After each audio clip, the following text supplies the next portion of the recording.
The famed American jazz drummer, Buddy Rich, once stated, "Almost everything I've ever done, I've done out of my own creativity. I don't think I've ever had to listen to anyone else to learn how to play the drums."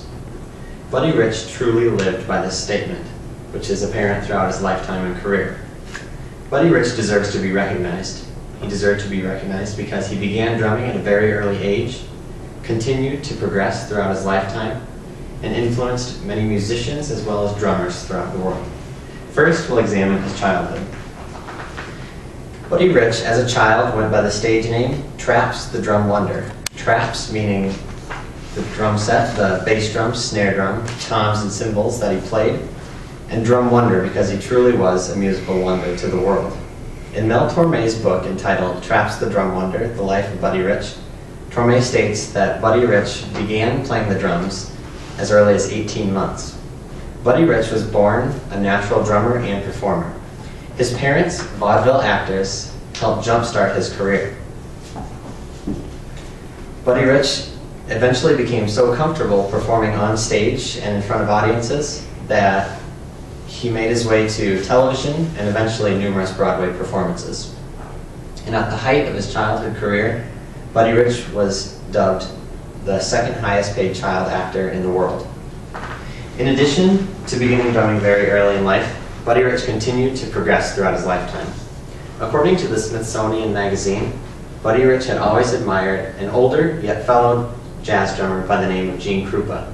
Gene Krupa had originally set the bar for jazz drummers in that he not only kept time for the jazz groups that he was playing with, but he also added flair to the music to keep it more interesting to those who were listening.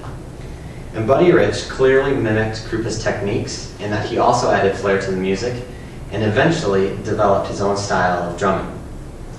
And according to Buddy Rich's website, Buddy Rich began touring around the world, playing not only for admiring fans, but also for world leaders such as John F. Kennedy and the Queen of England. And Buddy Rich had also been able to play with prestigious groups such as the NBC Orchestra. And so in addition to beginning drumming very early in life and progressing, Buddy Rich had also influenced many musicians around the world. According to the Milwaukee Journal, Buddy Rich's band continues to serve his legacy well. Buddy Rich's band continues to tour around the country and perform the music that Buddy Rich once wrote, performed, and loved. Buddy Rich began displaying his skills as early as 18 months on stage as a result of his parents pushing him to become a performer. And he progressed his career in order to become more successful in life, and eventually, at the time of his death and end of his career, was considered one of the greatest jazz drummers of all time. According to the Mill, and I have also been positively influenced by Buddy Rich as a musician myself. I enjoy listening to his drumming and his music, and one day hope to teach my own students to mimic his techniques and follow in his footsteps.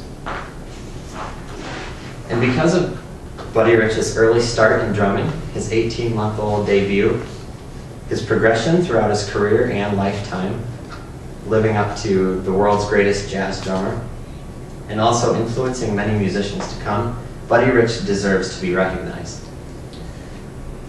And Buddy Rich has truly lived his life by the quotation, "Almost everything I've ever done, I've done out of my own creativity.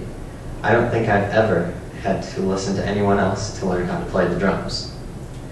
Buddy Rich has clearly moved through the music industry from the time he was born until his death and lived up to, as Mel Torme states in his book entitled Traps the Drum Wonder, The Life of Buddy Rich, he will go down in history as one of the greatest jazz drummers of all time.